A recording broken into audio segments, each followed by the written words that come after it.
Hey there, everybody. Good evening, good afternoon, good morning, whatever time it is for you. It's good night for me because it's the early morning hours, and of course, my sleep cycle is completely off since the quarantine has started and been ongoing. But that's fine because I tend to function better later in the day anyway. Now, in this series that I've brought to you that's primarily focused on most of the time mysterious murder. Some cases people vanish, so you can't say for 100% certainty that they were actually murdered, but odds are they likely were. Now, the first episode of this series I did about a woman named Rita Lorraine Jolly who vanished from West Linn, Oregon, just south of Portland, in the end of June 1973. And I discussed the fact that some people theorize that she may have been a victim of Ted Bundy. Now, the time that Jolly vanished was several months before Ted Bundy's first official victim was killed, who would be Linda Ann Healy in Seattle. But I don't think for a second that Healy was Ted Bundy's first victim. And he's admitted as such. During his time in prison, he said that he had killed people as far back as 1971 or 72. So I was very skeptical in that video as to whether Rita Jolly was actually abducted by Ted Bundy of all people. I thought, I don't know, I didn't feel like that was what actually happened. And I'm still somewhat skeptical of it, but I will say now, just in the short time that's passing, looking into things further, I'm not quite as skeptical that Rita Lorraine Jolly was abducted and killed by Ted Bundy, of all people who may have been guilty. And part of that is the subject of this second video, which involves another woman who disappeared from Oregon only a short while after Rita Jolly vanished from West Linn. And this particular woman, when all is said and done, with all the research I've been able to obtain, and there's not really a whole lot, which is often the case with missing persons cases, I'm pretty convinced that this individual was likely killed by Ted Bundy.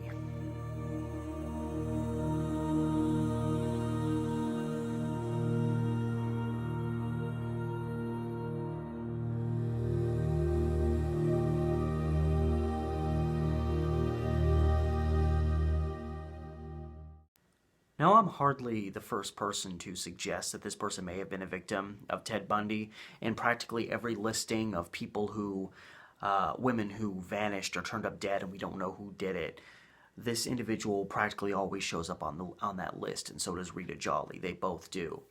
Now, Rita Jolly vanished June 29th, 1973, so end of June 1973. Just south of Portland. Well, about 100 miles south of there in Eugene, another woman went missing. A woman named Vicki, I'm not exactly sure how to pronounce her last name. Her last name is spelled Hollar. So I would say Hollar. That's how I would pronounce it. Vicki Hollar vanished from Eugene, Oregon. And this was August 20th, 1973. So roughly, give or take, about 7 weeks after Rita Jolly vanished from West Linn. So they vanished very close to one another. Not close enough that, you could argue they were killed by the same person in the same trip, because it was almost 2 months apart. But while I'm still, I guess, moderately skeptical that Ted Bundy abducted Jolly, as opposed to being very, very skeptical just a couple weeks ago, I'm much less skeptical in the case of Vicki Hollar.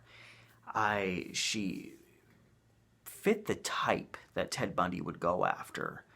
And again, before I dive into this thing, obviously this, for me, like anyone else out there who may be looking into this, this is my perspective, this is my theory. I'm not coming on here trying to get a lot of views saying, I guarantee you Ted Bundy did this, and I've proved it to you. But I'm just saying that based on what little is known, I honestly believe in my heart, along with my gut feelings, that Ted Bundy probably abducted and killed Vicki Hollar. Now, the last time that Hollar was seen alive, she was leaving or she had just left her workplace. She was working as a seamstress. She'd only been working the job for a couple of weeks because end of spring, start of summer, she had graduated from college way off in Illinois and had relocated to Eugene over the summer. So by the time of her disappearance, she had not lived on the West Coast long. She'd only been in Eugene for a brief while. And she left work around 5 o'clock. It was around 5 o'clock she was last seen. She went and got into her black 1965 Volkswagen Beetle in what is described as a parking lot around the intersection of 8th and Washington Street, which is kind of almost dead center Eugene. Now, I looked at this location on Google Maps, and it looks like there's only a bunch of apartments around there, so either this parking lot is gone, or the address is wrong, or it was a parking lot that was kind of near that intersection. Now, the same information I saw said that the place that she worked in is now a Macy's. Well, the only Macy's in Eugene is located a couple miles north of 8th and Washington. So some piece of information isn't right. But if that approximate location is right, she got into her Volkswagen Beetle approximately 1.7 miles away from where she lived. Her home was reportedly on the 600 block of 27th Street on the more southern end of Eugene. It was almost straight line 1.7 miles south of where she got into her Beetle. So she was in close proximity to where she lived. It wasn't a long ride home cross town. It wasn't a 10, 12 mile ride. And she was supposed to go to a party with some friends later that night, a party that she never made it to. And she had several roommates. I read as many as 5 roommates in this apartment she was living in. Probably, a bunch of people, hitting the grind, making whatever money they can. She's kind of new in town, so she's trying to sell her roots, and it's probably just one of those situations where a bunch of people got together and were able to afford cheap rent on an apartment. And because of that, along with some other things, I don't think that Vicki Hollar even made it home from work, which is interesting because it was less than 2 miles. The two locations were less than 2 miles apart. And this is because with the last time she was seen getting into her car leaving after work, it makes you assume that she never made it home. And it would seem to me if she had a party that she was going to after work, she would probably go home, get changed, get ready, leave, go to the party. That logistically, that's would be probably what would happen. So it's very interesting that she never made it home, because you'd think she would beeline it home if she had a place to be later. Or potentially she was gonna go straight to the party and never made it. And I've never found an actual address for where this party is, so I don't know if it was way across town or what. And she could have possibly gone home before the party, but literally all of her roommates would have been gone, had to have been gone for this to have happened, or else she would have been seen at her apartment last, as opposed to being seen leaving work in her car. And also, I never read anywhere that the location where she lived was ever searched or considered a possible crime abduction scene. There was nothing that suggested that she made it home and that she may have been abducted from there. So she either, for some reason, didn't make it that short distance home, something stopped her, or she had decided to go straight to this party, which again, I don't know where that was located. Maybe the party could have been closer to where she left after work than where she lived. That piece of information I unfortunately have not been able to find.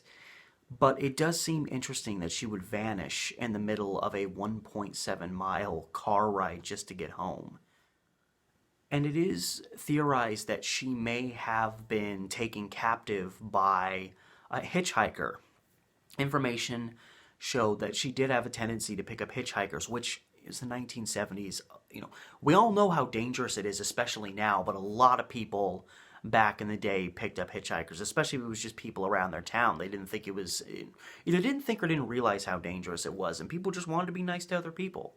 However, again, if she's going straight home from work and it's only a 1.7 mile jaunt, even if, because the odds are already pretty small that she would even encounter a hitchhiker in that stretch, but even if she did, it seems unlikely that she would choose that moment to actually stop and pick somebody up because it's such a short trip home. Why would you pick somebody up, less than a mile from home and then have to give them a ride somewhere way over here, back there, wherever?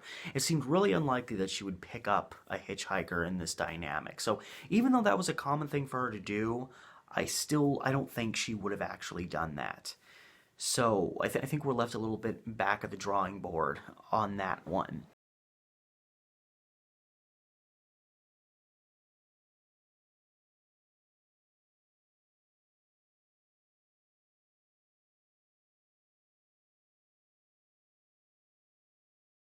And to this day, again, after she got into her car on August 20th, 1973, Vicki Hollar was never seen again after that. Same case for Rita Jolly. They both vanished in 1973 and have never been seen since. And in the case of Vicki Hollar, also her black Beetle has never been seen since. So that's very interesting. It wasn't like she drove somewhere else on her way home. I mean, if she would have driven anywhere in and around the town of Eugene and been abducted at some point, at least her car would have been found. She had Illinois license plates. Her license plate numbers were known. It was known the color, make, and model and year of her car. Had it been left somewhere in Eugene while she was grabbed and abducted by somebody else, the car would have been found. So it seems it's a very strange set of circumstances. She's going to stay in the city, and she's got a party later. Why is her car suddenly so far gone that it can't even be found anywhere around town? Someone could have abducted her, done whatever they did, and then thought, oh, well, people are going to find her car in the city. I need to get rid of that so people don't start getting suspicious, or at least if they do, it won't target me. And think about it, if somebody abducts her from her car, you got to grab them and get them away from there. You don't have time to wipe your prints or clear, anything off. So, if you pull her from her car, you get into her car, you're probably going to leave some evidence that you were there. So you want to get that car out of there, at least potentially. A lot of criminals don't even think that far, especially when they're in the midst of doing something crazy like that. So we're stuck. We're stuck with the oddity that she's supposed to stay in town that day, but somehow, either by her own hand or by someone else's hand, her car leaves the city. And the thing about Eugene is, the Eugene-Springfield area is, a populated, large metropolitan area, but it is surrounded for miles in every direction by rural forests and hills and things like that. If she had been lured even a short distance outside of that area, she could have been killed and deposited somewhere, not even necessarily all that far out of town, and her remains could go unfound because it's just vast, vast miles upon miles in any direction of rural landscape. Lots of dirt roads going in the middle of nowhere, lots of hillsides, lots of places people would not even be able to access. It'd be very easy to abduct somebody from the Eugene-Springfield area and kill them and then get rid of the body pretty quick, in some cases even before anybody would notice they were missing. So we don't know. We don't know what happened. We know that she and her car ended up somewhere else. Again, with the fact that there's so many hills and rivers and streams, there's a big lake just west of town.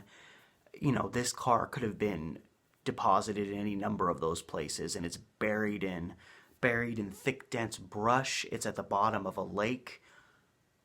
Who knows? I mean, it would probably take extensive searching and hundreds to thousands of man-hours to ever recover that vehicle, but it wouldn't surprise me one bit if her 65 Beetle is in a ditch somewhere at the bottom of some waterway within, maybe 10, 20 miles of town. And another thing is Vicki Hollar was not what you would say a runaway. Again, a lot of people vanish because they want to. But a lot of these people are teenagers. They're running away because they're stuck at home. They can't get away, so they run away to try to escape whatever situation they're living in that they deem unacceptable. But Vicki Hollar was not a 15, 16, 17-year-old kid. She was a 24-year-old. She'd recently graduated college. She had just relocated to Eugene. So if she's going to be a runaway, well, then she ran away from Eugene and just settled, or ran away from Illinois and just settled in Eugene. Eugene is her landing place if she's considered a runaway in any way, shape, or form. And she already was really popular. She had apparently a good rapport with everybody she knew. She had a good rapport with her roommates. She was going to a party later on. People liked her. There, she had a job. Like, there was nothing to run away from. And so this was very strange. That this was not the kind of person that was just going to get into her car one day and drive off and leave that whole life behind, or drive into the mountains and, God forbid, kill herself or something like that. So we don't know exactly what happened.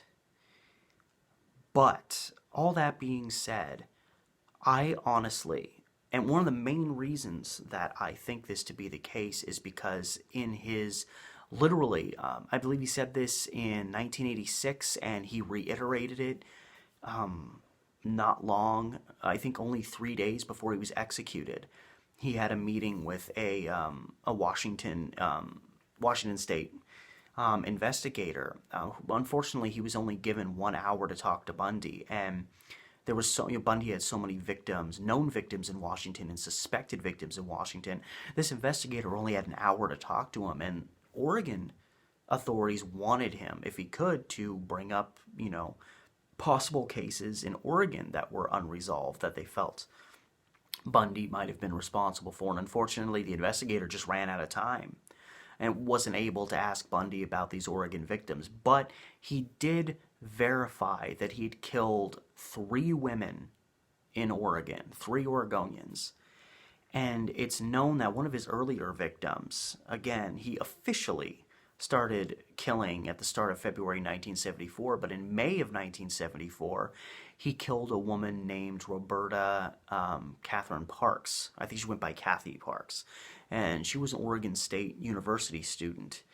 And years later, Bundy actually gave kind of a detailed account as to what happened there. He had encountered her on the OSU campus. Apparently, she was dealing with a lot of troubling life issues. She was kind of down on herself, not feeling really great about life at that time, and somebody who might be more receptive than others to, the seeming kindness of a stranger. And people who saw Ted Bundy would probably see something like that on first glance. And he actually, when he took her, he kept her alive for a long period of time. And he actually brought her all the way back up into Washington with him, and ultimately, as he said, raped and killed her up there. And he deposited her remains near a place called Taylor Mountain, where he reportedly left the remains of several of his victims, like 6 or 7 of them. And Parks is said to have been among that mix of bodies. But it showed that break in Bundy's behavior, because he'd been focusing on killing co-eds in the Seattle area, mostly a lot of times focusing on University of Washington students, and now he abducted an Oregon State University kid. And that was a very common thing for Ted Bundy to do, was to, a lot of his victims, especially early on, the first couple of years, were co-eds. And of course, one of his last big runs was this almost spree killing he went on at the Florida State University, where he killed more co-eds. So he was always killing co-eds over the course of all these victims he took. And here we have Vicki Hollar, who is not in college anymore, but she's a recent college graduate. So, she's not that far removed from being a co-ed, so to speak. And she's living in Eugene, Oregon, University of Oregon. Eugene is as much a college town as pretty much any town there is. And those are places that Bundy focused on. How did Bundy end up randomly in Corvallis abducting a woman? Because Corvallis is a college town. Seattle is a college town. It wouldn't surprise me if at some point he was maybe in downtown Portland area, where Portland State is, but it would be really hard to nab a kid from Portland State because you're right in the middle of downtown. So, Bundy went after young college, roughly college-aged women, in, college town areas. When he was in Salt Lake City, it was kind of the same thing. I mean, and he was off and on in college while this was going on. He went to University of Washington. He got accepted to Puget Sound. He then left and went to University of Utah. So he was doing, his own college thing too. And he probably, wouldn't surprise me if he sold himself as, hey, I'm a student just like you. Come on, let's go for a ride. So it would make all the sense in the world that of any random place in Oregon that Ted Bundy might end up in, Corvallis and Eugene are two places that are right at the top of the list. And it's also important to understand in terms of Ted Bundy, this guy would drive around. One of the investigators who talked to him said he would drive around for a couple 100 miles if he had to find that right victim. And again, I don't believe for a second that Ted Bundy's first victim was in 1974. And again, even by his own admittance, he's admitted to starting killing people before Vicki Hollar vanished. And it's important to, and I even think it's really interesting that they were different years, but both Ted Bundy and Vicki Hollar owned Volkswagen Beetles. Hers was a 65 and his was a 68. Hers was also black and his was more of kind of a beige, a creamy beige color. But I think that's really interesting. It wouldn't surprise me if Ted Bundy would see her and even walk up and start that as a conversation, like, hey, like your car, like, wink, look at my car. If he is guilty, who knows how it started. And Ted Bundy had a propensity for, luring women, till he got them to a point where he had exclusive control over them. A lot of times that was by getting them into his car and incapacitating them if possible.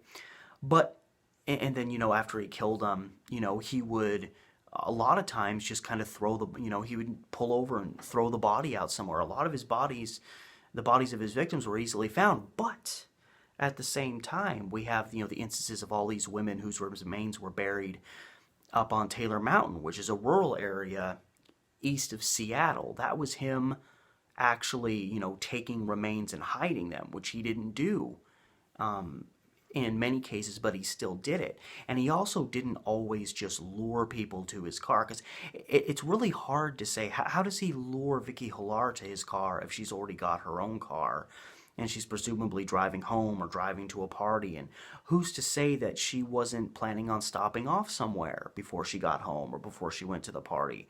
And therein, her and Ted Bundy met. But again, as I was saying, a lot of times he would, some women he attacked in their own home, but that seemed to be more kind of at the beginning with people like Linda Ann Healy, and then of course at the end with these Florida State victims where he attacked them in their sorority house. But in between, it was a lot of luring people into his car and then kind of just throwing their bodies out wherever when he had done what he came to do. But there are instances where he actually hid the remains, and there are instances where he had to go a little bit further than just pulling up next to someone and saying, hey, can you come over here? And of course he played one of his big things, and he could have used this with Vicki Hollar because, this was something that he was known to have used later on, which was he would pretend to have a some part of his body would be broken. I know when he abducted 2 women and killed them from Lake Sammamish up in Washington, I believe he pretended to have a broken arm. That was his go-to thing. Like, I can't, do stuff because my arm is stuck. Can you come over here and help me? You're this guy with a cast who can't do stuff. You look kind of pathetic. And it's like, oh, yeah, of course I will help you. Any normal, decent person would do that. That's what makes it so sick, is that, Ted Bundy would use people's own sympathy and empathy and use it against them, and while he was conducting himself in a way that was the exact opposite of those kinds of feelings and emotions. So he could have easily rolled into Eugene, been looking for his next victim, and whatever, maybe it's near a convenience store, maybe it's next to a park. He sees Vicki Hollar roll up in her Volkswagen Beetle just like he's got, And, whatever the circumstances were, again, we don't know. We don't know exactly what she was doing. We know that she was supposed to go to a party later on. That's all we know for certain. We don't know if she was going to go to the store after work, she was going to go see a friend, she was going to go home. We don't know. So it's impossible to say exactly how her and Bundy could have stumbled onto each other. But at the same time, that's the case for any potential suspect in this case, Bundy or anybody else. It doesn't put Bundy at a disadvantage that we don't know what happened, because whatever happened, happened. She somehow ended up getting taken by someone. Now, it is rough to say, since Bundy usually liked to lure people to his car, that her car ended up disappearing and never being found. So obviously her car was removed and taken somewhere. That, I feel, is the biggest strike you can come up with against Ted Bundy, because he didn't like to linger around. He didn't like to mess around. He liked to do what he did and get it over with. He wasn't in the habit of putting himself even in a position of needing to get rid of evidence. But we also must realize that over the course of his actions, Ted Bundy was like any serial killer. He was kind of honing his craft, so to speak. And if he did kill Vicki Hollar, this is back in 1973. And, when we think of how Bundy functioned as a serial killer, we're thinking about him in terms of February 1974 and on. And, certainly serial killers don't just suddenly change how they do things. Willy-nilly, left and right, they tend to follow a similar procedure. But a lot of times you have to work your way to that position. Many serial killers killed, then got caught, did prison time, and then when they got out of prison, altered their methods of who they went after, how they went after them. And one of the primary reasons they altered those methods was they now realized, I have to make sure when I'm done doing what I do that this person is dead, because I can't leave a witness behind. That's just one example of why a serial killer may change their methods. So it's hard to say exactly what Ted Bundy's methods would have been in the summer of 1973, and then put them up and try to match them perfectly with what he did in 1974 or 75 or 78. So it's very possible that in this particular dynamic, if he is guilty, he could have found himself in a position where he had to get rid of that car. Now, he could have, especially if he got her away, which was his common thing. So it wouldn't surprise me if he, using the I got a broken arm, I need some help method, or any other method he might have chosen to use, that he lured Vicki Hollar away and did what he had to do, and for whatever reason, he felt he had to get rid of her car. Now, he could have easily parked his car anywhere in town, a parking lot, paid a park place, park it along, a street in front of a house, and then got in her car and quickly got rid of it, drove it up the road. And again, you don't have to drive a car too far. And then, ditched it down a ravine in the water. And, I just recently watched one of his last interviews, shortly before he was executed. And they talked to him a lot about how he went from this guy that just had, dirty thoughts that became messed up fantasies that ultimately became reality. And his fantasies became, more and more fleshed out. And, he compared it to a drug, saying that, the more and more you do it, the harder it is to appease that need. And so as you're killing, you're continually, it's becoming more and more about just getting that fix. And, I could see him early on, your first couple of kills, you think you can restrict yourself, you're not going to do it too much, and you're thinking about it more logistically, in terms of you need to get rid of evidence, you need to get rid of, obviously Ted Bundy didn't leave a whole string of evidence behind, but he left enough behind for people to tie him to a lot of cases. It seems to me the longer he killed, the more it just became about him satisfying this insatiable need to murder.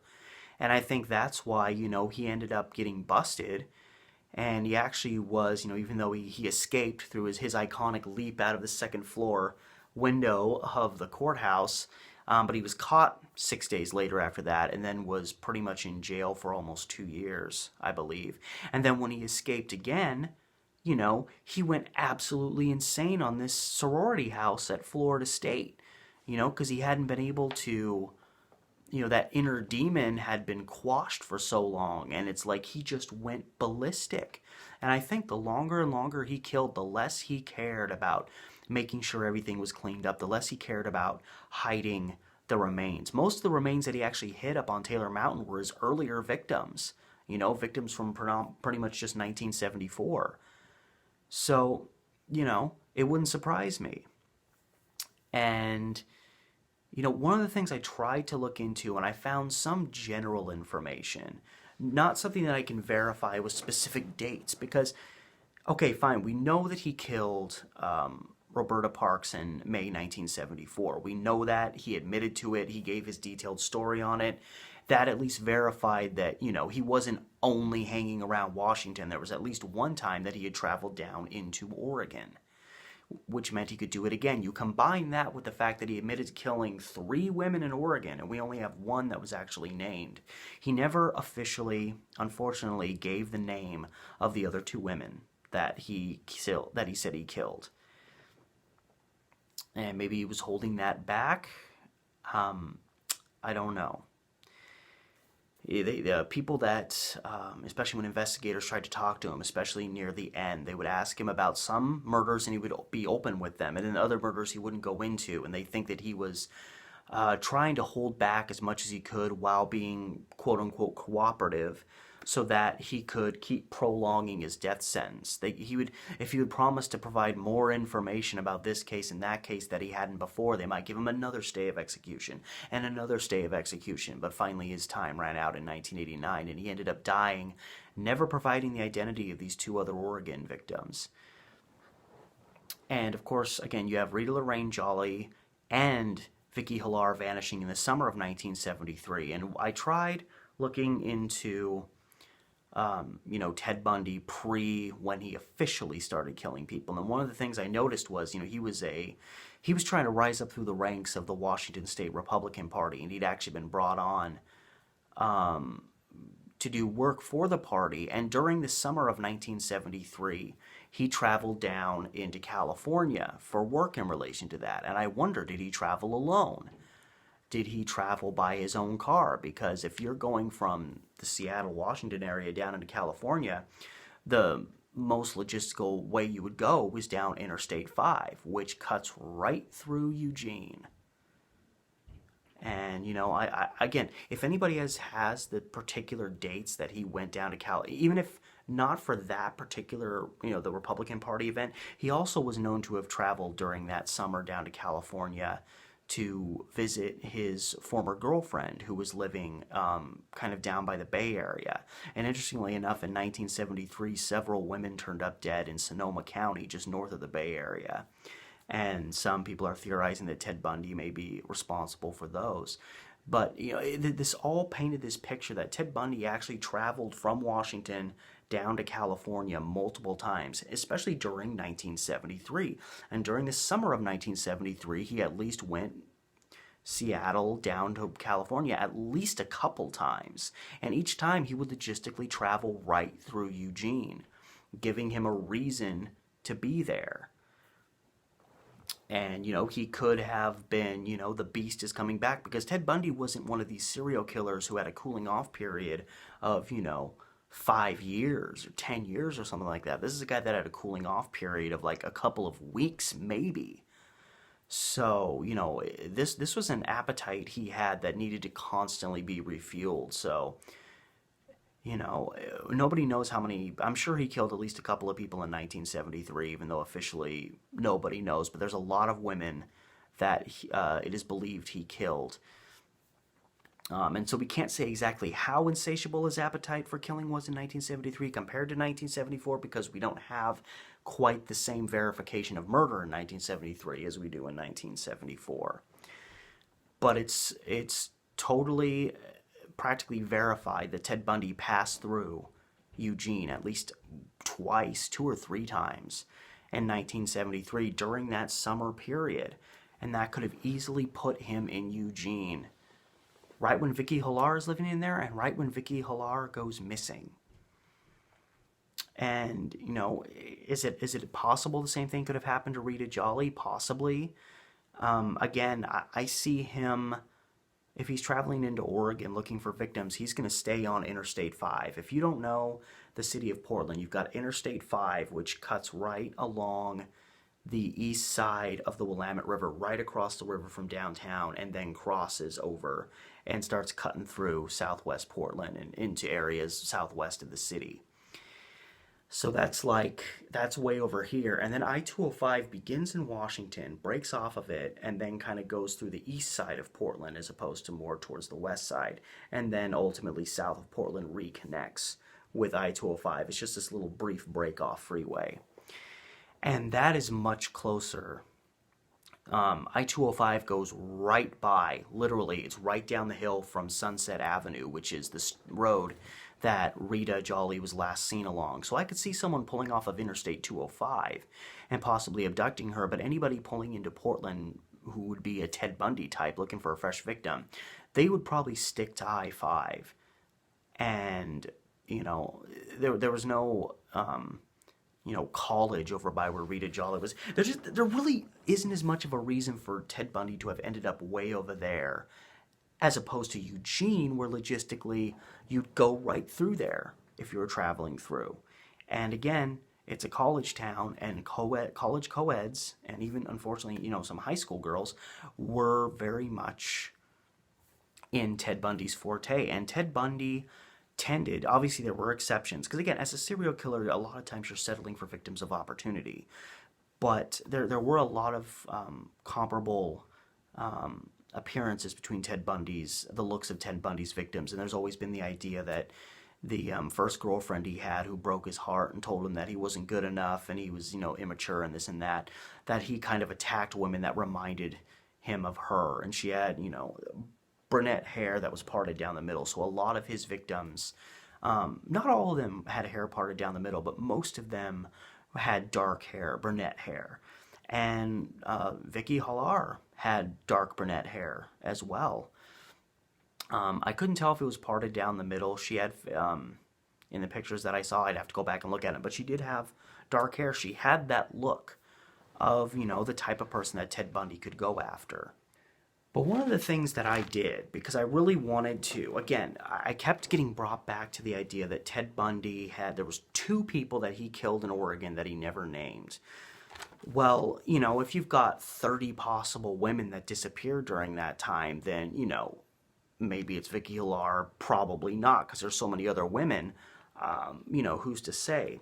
But it's important to really understand where Ted Bundy was during this time. Now, I don't think, even saying as far back as 1972, at least as far as him beginning to regularly kill people, is a little bit of a stretch.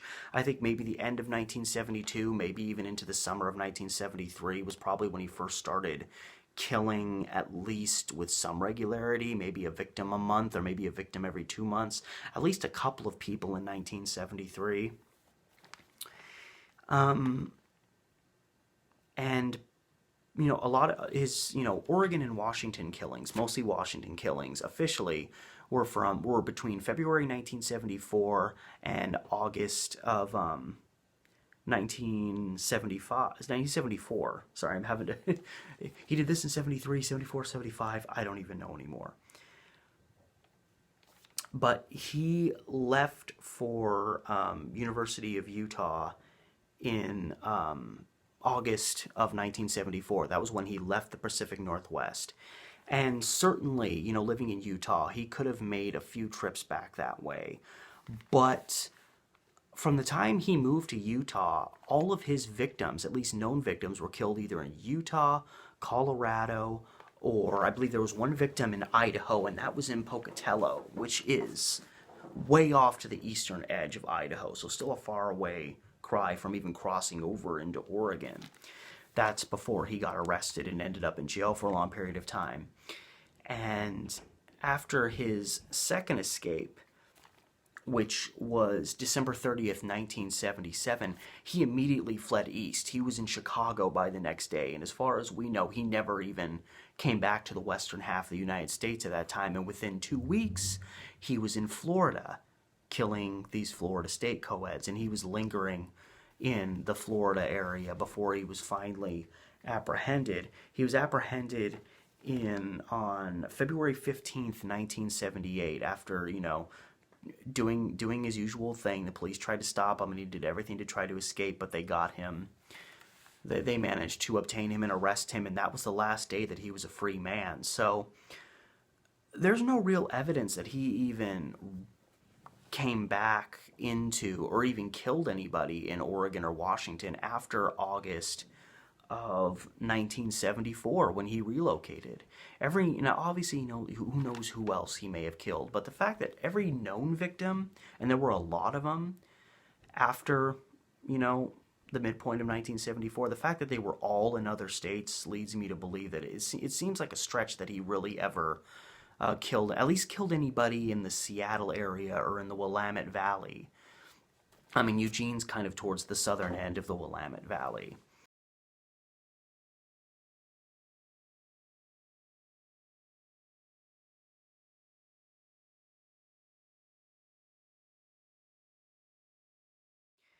So anybody who would logistically be one of these two unidentified victims likely would have been killed sometime between, it would be a stretch to say the beginning of 1972, but I just for the sake of, I guess, playing the devil's advocate with myself, these other two victims were likely killed sometime between the beginning of 1972 and August of 1974. That's, it's extremely unlikely that they were killed before that time, and it's, I think, even more extremely unlikely that those two Oregon victims were killed after that time. So I went through Jane Doe databases. I went through missing persons records. I went through unsolved murder cold case listings for every county in the state of Oregon, even the counties that are, east, and there's maybe one cold case that's ever happened in any of them.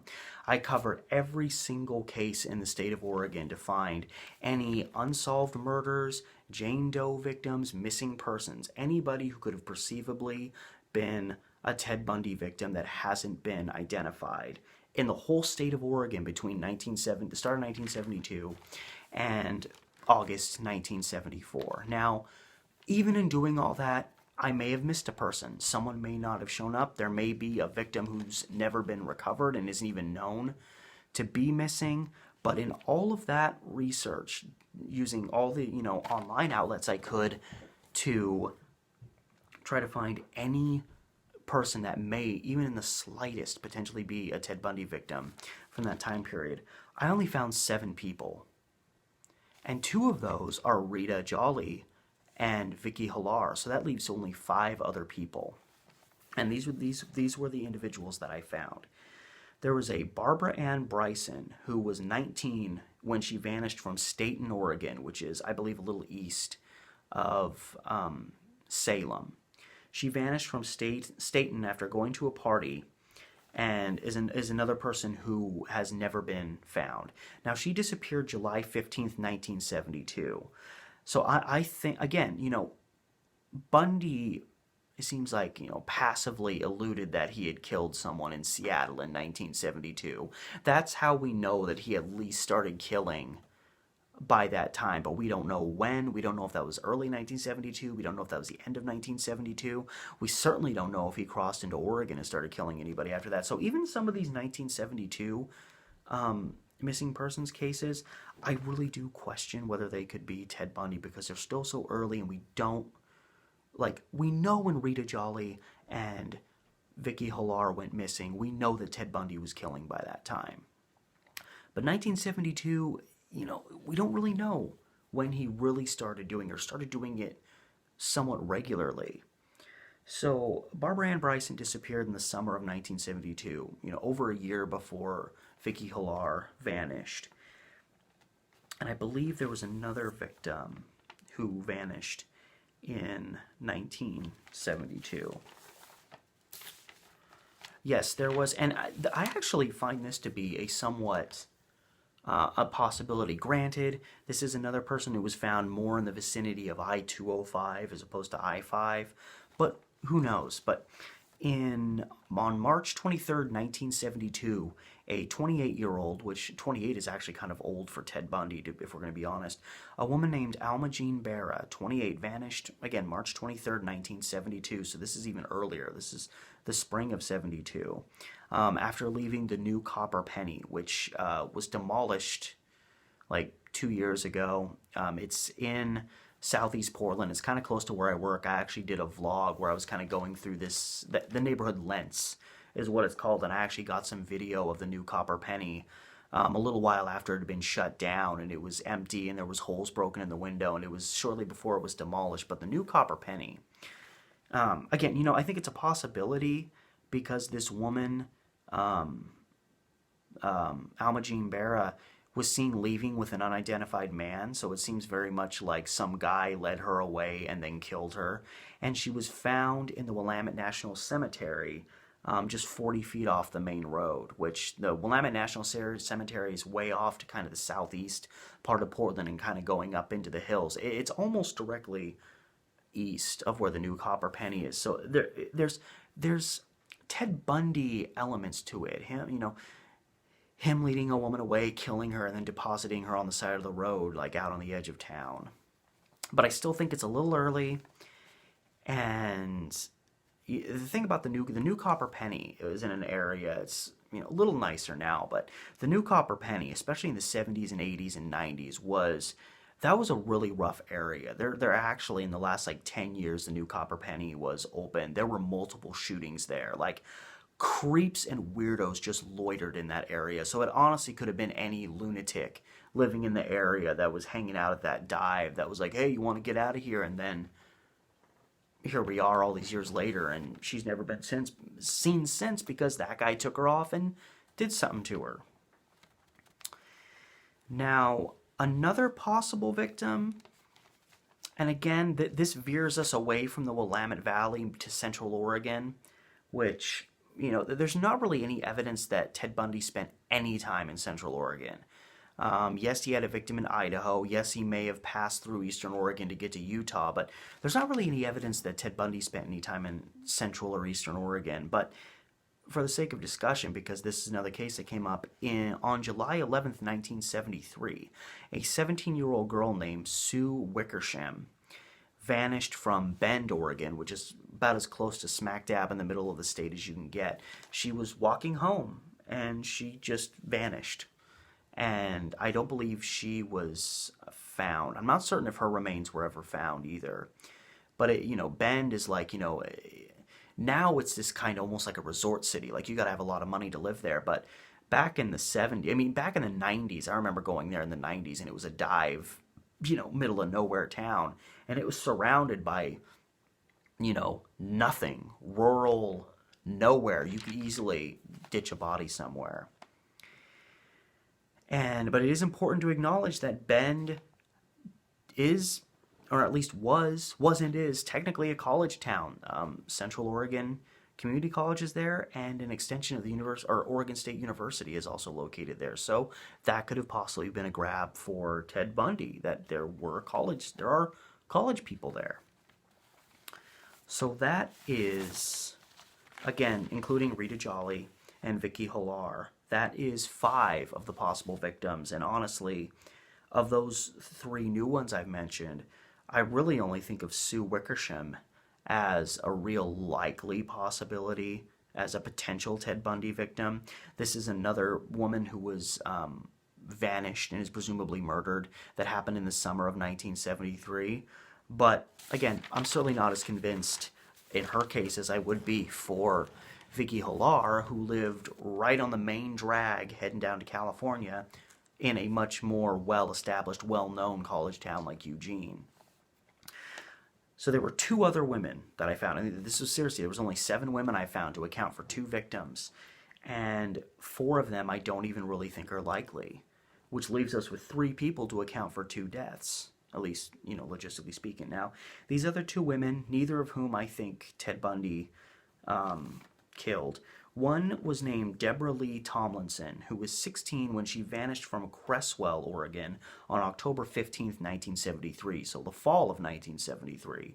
And Cresswell is located only 12 miles south of Eugene, and it's right off I-5. So, I mean, there's the slight possibility, but Cresswell's a really tiny town. It doesn't seem like a place that a roaming serial killer like Ted Bundy would stop and take a chance on.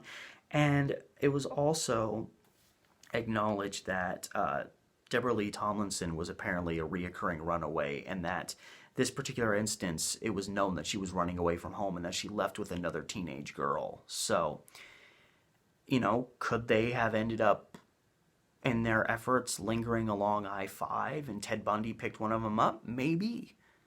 But it seems like they left together. So wouldn't, if Ted Bundy, Ted Bundy didn't he didn't abduct two women at once. He did one victim at a time. If he saw two girls looking to hitchhike, he probably wouldn't have messed with that. Or if he did, he would have had to find some way to alter his methods. I don't know how he would have done that.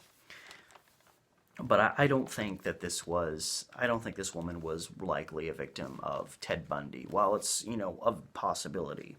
And then there was a Virginia Erickson, who was 32, which is a little bit older than the average Bundy victim. But again, sometimes you take victims of opportunity, even if they're a little bit out of your preference.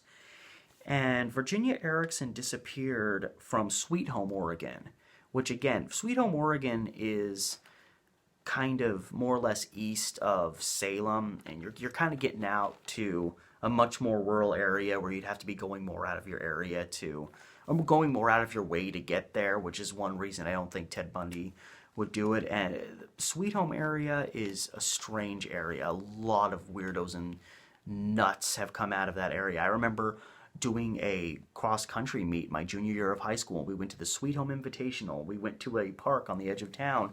We found a loaded shotgun laying on the beach down by a river that was flowing through the park. Just a weird place. And also, it's believed, because she vanished on October 21st, 1973, so 6 days after Deborah Lee Tomlinson vanished, Virginia Erickson also did, and she's never been found. But through their investigation, they determined that her husband was a really kind of disgusting, abusive man, and they actually I think he had he lost custody of his kids, and I think a lot of people think that he was probably the guilty party in the killing of his wife. So those are literally the only 7 cases that I found that happened between the start of 1972 and August 1974 that involved either unsolved murders, people that have gone missing, or Jane Doe cases. Any type of person that could fit potentially as a Ted Bundy victim. And I don't think it's Barbara Ann Bryson, because it was a little off the beaten path. And it was, again, these 2 cases from 1972, I don't think he was quite killing that regularly, that even he was traveling out of state yet to do it. So I don't think in that vein that Barbara Ann Bryson and Alma Jean Barra are Ted Bundy victims. That brings us down to 5. Virginia Erickson, again, would have been way out of Ted Bundy's way. No big towns around there, no colleges around, not even a lot of people, really. I don't know for what reason he would ever be in that area, for any reason. And again, they think the husband was probably responsible for her disappearance. So Virginia Erickson, you kind of take off. That brings us down to 4 people. Deborah Lee Tomlinson, again, maybe. I mean, Cresswell's kind of close to I-5, but I don't think that she was a Ted Bundy victim. She was a known runaway. She was 16, so still young, but, old enough to where she could have ended up living somewhere else with who knows, and, building a life for herself. Back in the 70s, you could, be a runaway teen and still make some kind of life for yourself. And that leaves us with Rita Jolly, Vicki Hollar, and Sue Wickersham, all of whom vanished within like a 7-week period. So, the way I see it, there's only 3 people that I've been able to find that I even think remotely could be Ted Bundy victims. And I'm still skeptical about Rita Jolly. But again, especially with some of that research, I'm a little less so. And then you have this 17-year-old from Bend, which again, there's no verification I've been able to find that Ted Bundy ever hung out, traveled through Central Oregon. This was a guy that, he mostly hung. I mean, if you're going to find victims, you need to be in areas where there's enough of a population to where the likelihood increases of you having victims. So most of his victims were from Seattle when he lived there. A lot of his victims when he went to Utah were around the Salt Lake City area. And then, you know, it's logistic that he would end up in Corvallis because it's not too far off the freeway and it's a college town. Just like, again, it would make sense him ending up in Eugene. So logistically, I feel like there's probably only 3 possible candidates as those 2 unnamed Ted Bundy victims. You've got Rita Jolly, Vicki Hollar, and Sue Wickersham. And of those 3, I think Vicki Hollar is astronomically more likely than those other 2, which convinces me even more so that she definitely is one of those 2 women that Ted Bundy says he killed. Now again, we don't, I wish we had a confession. I wish they would have given that Washington investigator more time to ask about these Oregon victims to see if he got a name, or at least he could verify, I think it was like August of '73, I picked up a girl in Eugene. That would be pretty much enough to say, yes, boom, we know Ted Bundy killed Vicki Hollar now. But, there's just not a lot of people that could have potentially been that victim, at least that we know of.